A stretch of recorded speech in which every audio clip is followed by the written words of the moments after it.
اقتصادی امیدوں کو جنم دیا۔ سفارتی ماہرین کے مطابق صدر ڈونلڈ ٹرمپ نے پاکستان کے لیے نرم گوشہ رکھا، بارہا پاکستان کو عظیم ملک اور ذہین قیادت کا حامل قرار دیا، جس سے نہ صرف پاکستان کا عالمی امیج بہتر ہوا بلکہ خطے میں اس کے کردار کو دوبارہ تسلیم کیا گیا۔ سب سے اہم مسئلہ کشمیر کو دوبارہ بین الاقوامی توجہ دلانا، ایک ایسا قدم جس سے بھارت کو سبکی ہوئی، تاہم پاکستان کی دیرینہ سفارتی کوششوں کو نئی تقویت ملی۔ صدر ٹرمپ نے اقوام متحدہ کے قراردادوں کے احترام پر زور دیا اور عالمی ثالثی کا دروازہ کھولنے کی بات کی۔ پاکستان نے صدر ٹرمپ کی ان کوششوں کو تسلیم کرتے ہوئے انہیں 2026 کے نوبل امن انعام کے لیے نامزد کرنے کی سفارش کی ہے۔ اسلام آباد کا ماننا ہے کہ ان کی غیر روایتی مگر فیصلہ کن سفارتکاری نے ایک ممکنہ انسانی سانحے کو امن اور ترقی کے موقع پر بدل دیا، اور یہی ان کے لیے نوبل جیسے اعلیٰ ترین اعزاز کی اصل بنیاد ہے۔ ایران اور اسرائیل کے الصبح ایک دوسرے پر میزائلوں سے حملے، ایران نے اسرائیل پر 10 میزائل داغ دیے۔ ایرانی حملوں کے بعد تل ابیب اور یروشلم میں خوف و ہراس پھیل گیا۔ تل ابیب میں سائرن بج اٹھے، شہریوں کو فوری طور پر بنکرز میں جانے کی ہدایات دے دی گئیں۔ یروشلم اور تل ابیب کے مختلف علاقوں میں زوردار دھماکوں کی آوازیں سنائی دی گئیں۔ ایرانی سرکاری میڈیا نے تصدیق کی ہے کہ میزائل ایران کی جانب سے داغے گئے۔ اسرائیل کا کہنا ہے کہ ایران کی طرف سے آنے والے متعدد میزائلوں کو دفاعی نظام نے روک لیا۔ دوسری جانب اسرائیلی حملوں کے باعث ایرانی شہر قم میں زوردار دھماکوں کی آوازیں سنی گئیں۔ ابتدائی اطلاعات کے مطابق قم میں اسرائیلی حملے میں ایک شخص شہید، 2 زخمی ہوئے۔ ایرانی میڈیا کے مطابق قم، اصفہان، خرم آباد اور ایلام میں اسرائیلی حملے کیے گئے۔ حملوں کے بعد تہران میں بھی فضائی دفاعی نظام فعال ہو گیا۔ بلی تھیلے سے باہر آ گئی، اسرائیلی اخبار نے انکشاف کیا ہے کہ وزیراعظم بنجامن نیتن ایران کے ساتھ جنگ میں اپنے اصلی مقصد کا کھلے عام اعتراف نہیں کر رہے، لیکن ان کا اصل مقصد تہران کے جوہری منصوبے کو روکنا نہیں ہے، بلکہ وہ 1979 سے برسر اقتدار آیت اللہ خامنائی کا تختہ الٹنا چاہتے ہیں اور خواہش مند ہیں کہ جو حکومت بنے وہ اثر نو از خود جوہری پروگرام ختم کر دے۔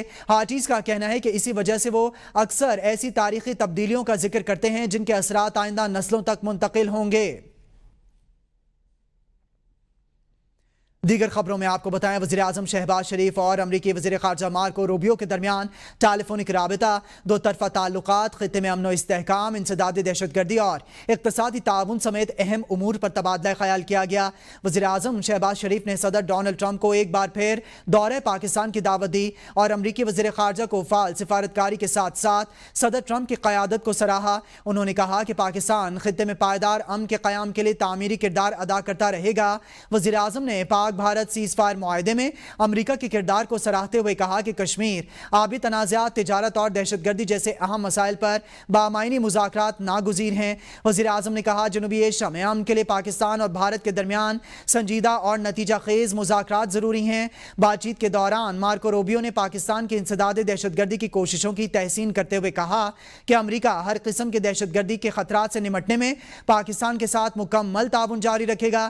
انہوں نے اس بات کا اعتراف کیا کہ پاکستان ایران کے ساتھ قریبی تعلقات کے ذریعے خطے میں امن کے فروغ میں مؤثر کردار ادا کرتا رہے گا۔ بھارت کو ہر میدان میں شکست دی، اینٹ کا جواب پتھر سے دیا۔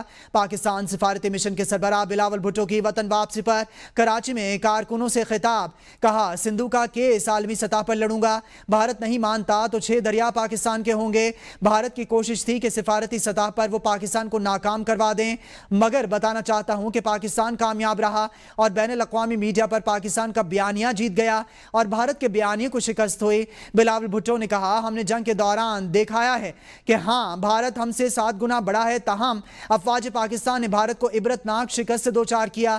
بلاول بھٹو نے مزید کہا کہ بھارت کو ماننا پڑ رہا ہے کہ کشمیر اندرونی نہیں بین الاقوامی معاملہ ہے۔ امریکی صدر ڈونلڈ ٹرمپ بھی کہتے ہیں کہ کشمیر کا معاملہ حل کرنے کے لیے پاکستان اور بھارت کے درمیان بات چیت کرانے کے لیے تیار ہیں۔ یہ تھا جنگ کے میدان میں پاکستان کو نہیں ہروا سکے، ان کا کوشش یہ تھا بیانیہ کے لحاظ سے اور سفارتی سطح پہ وہ پاکستان کو ناکام کروا دے، مگر میں آپ کو بتانا چاہتا ہوں کہ پاکستان کامیاب رہا اور بھارت ناکام رہا۔ پاکستان نے سفارتی سطح پہ بھی یہ جنگ جیتی ہے، بین الاقوامی میڈیا پہ پاکستان کا بیانیہ جیت گیا اور بھارت کا بیانیہ ہار گیا ہے. اور اس جنگ سے پہلے بھارت کا موقف یہ تھا کہ کشمیر تو بھارت کا اندرونی معاملہ ہے, یہ اب بین الاقوامی معاملہ ہے. امریکہ کا صدر بھی کہتا ہے کہ کشمیر کا معاملہ حل کرنے کے لیے وہ تیار ہے پاکستان اور بھارت کا بات چیت کروانے کے لیے. بھارتی میڈیا کے جھوٹے دعووں کے حوالے سے ترجمان دفتر خارجہ کا رد عمل. پاکستان نے سیز فائر کی درخواست سے متعلق بھارتی میڈیا کے دعووں کو سختی سے مسترد کر دیا. ترجمان دفتر خارجہ کے مطابق وزیر خارجہ اسحاق ڈار نے اپنے بیانات میں واضح کیا کہ پاکستان نے اپنے دفاع کا حق استعمال کیا. پاک بھارت کشیدگی کے دوران دوست ممالک سعودی عرب اور خصوصاً امریکہ نے سیز فائر میں اہم کردار ادا کیا. پاکستان نے نہ تو سیز فائر کی خواہش کی اور نہ ہی درخواست. ترجمان کے مطابق 10 مئی کی صبح امریکی سیکرٹری آف اسٹیٹ نے نائب وزیر اعظم کو بھارتی سیز فائر کی خواہش سے آگاہ کیا. نائب وزیر اعظم اسحاق ڈار نے امریکی اور پھر سعودی رابطوں پر پاکستان کی جانب سے اس پہلو پر رضامندی ظاہر کی. کراچی سندھ ہائی کورٹ نے جی ڈی اے رہنماؤں غلام مرتضی جتوئی اور مسرور جتوئی کے خلاف درج مقدمات سے متعلق تحریری حکم نامہ جاری کر دیا. تحریری حکم نامے کے مطابق درخواست گزار کا کہنا ہے کہ پولیس عدالتی احکامات کی خلاف ورزی کرتے ہوئے ان کے خلاف مزید جعلی مقدمات درج کر رہی ہے. ایس ایس پی نوشیر و فیروز کے مطابق پہلے سے درج مقدمات کی تحقیقات میں تاخیر کی وجہ درخواست گزاروں کا عدم تعاون ہے. درخواست گزار بیان تفتیشی افسر کے طلب پر بیان ریکارڈ کروانے کے لیے حاضر ہوں. ایس ایس پی نوشیر و فیروز یقینی بنائیں کہ درخواست گزاروں کے خلاف جعلی مقدمات درج نہیں کیے جائیں گے. اگر درخواست گزار اپنا بیان ریکارڈ کرانے کے لیے تفتیشی افسران کے روبرو پیش نہیں ہوتے تو ان کی عبوری ضمانت خارج کرنے کی وجہ بن سکتی ہے. کراچی کی انسدادی دہشت گردی عدالت میں سانحہ 12 مئی 2007 کے 6 مقدمات کی سماعت ہوئی, جس میں ایم کیو ایم رہنما وسیم اختر, عمیر صدیقی سمیت دیگر ملزمان عدالت میں پیش ہوئے. دوران سماعت وکیل صفائی نے آگاہ کیا کہ شریک ملزم ذاکر حسین بیماری کے باعث انتقال کر چکے ہیں. عدالت میں ڈیتھ سرٹیفکیٹ پیش کیا گیا, جس پر عدالت نے ذاکر حسین کا نام مقدمات سے الگ کرنے کی ہدایت کر دی. پروسیکیوشن کی جانب سے کوئی گواہ عدالت میں پیش نہ ہو سکا. عدالت نے اگلی سماعت پر گواہوں کو پیش کرنے کا حکم دیتے ہوئے سماعت 12 جولائی تک ملتوی کر دی. پشاور سے انسدادی دہشت گردی عدالت میں ریڈیو پاکستان حملہ کیس کی سماعت ہوئی, جس کی صدارت اے ٹی سی جج ولی محمد نے کی. عدالت نے موقع کے گواہان کو نوٹس جاری کرتے ہوئے انہیں 26 جون کو طلب کر لیا. پروسیکیوشن کے مطابق 9 مئی کو مظاہرین نے ریڈیو پاکستان کی عمارت پر حملہ کر کے آگ لگائی اور سرکاری املاک کو نقصان پہنچایا تھا. اے ٹی سی پشاور میں ریڈیو پاکستان حملہ کیس کی سماعت ہوئی ہے. عدالت نے گواہان کو نوٹسز جاری کرتے ہوئے 26 جون کو طلب کر لیا ہے. اے ٹی سی پشاور میں ریڈیو پاکستان حملہ کیس کی سماعت ہوئی ہے. عدالت کی جانب سے گواہان کو 26 جون کو طلب کر لیا گیا ہے. چیئرمین پاکستان کرکٹ بورڈ پی سی بی محسن نقوی نے سابق چیئرمین ڈاکٹر نسیم اشرف سے ملاقات کی, جس میں کرکٹ کے امور پر مفید گفتگو ہوئی. محسن نقوی نے social media platform X پر کہا تھا کہ ڈاکٹر نسیم اشرف ایک صاحب علم اور تجربہ کار شخصیت ہیں, ان سے ہمیشہ بہت کچھ سیکھنے کو ملتا ہے.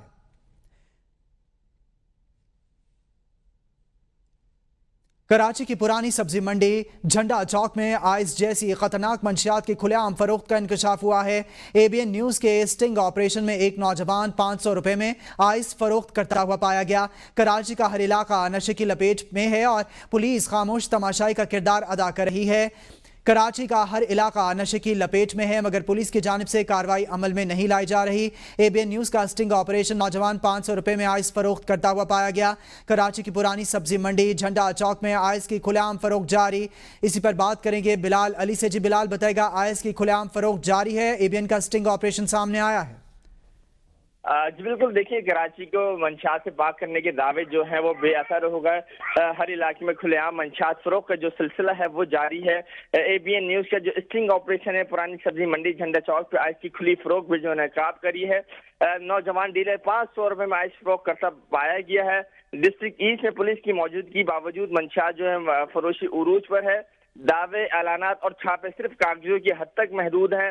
منشیات کے خلاف آپریشن بحث دکھاوا یہ اصل ناکامی ہے. پولیس جو ہے نوجوان نسل کو کھائی میں دھکیلنے والوں کو روکا گیا ہے. کراچی کے ہر علاقے نشے کی لپیٹ میں ہے. پولیس خاموش جو ہے وہ تماشائی دکھائی دے رہی ہے. اے بی این نیوز نے غفلت, ناکامی اور حقیقت بے نقاب جو ہے وہ کر دی ہے. جی حقیقت بے نقاب کر دی ہے. اے بی نیوز کا سٹنگ آپریشن سامنے آیا ہے. بلال علی, آپ کراچی سے اپڈیٹ کر رہے تھے, آپ کا شکریہ.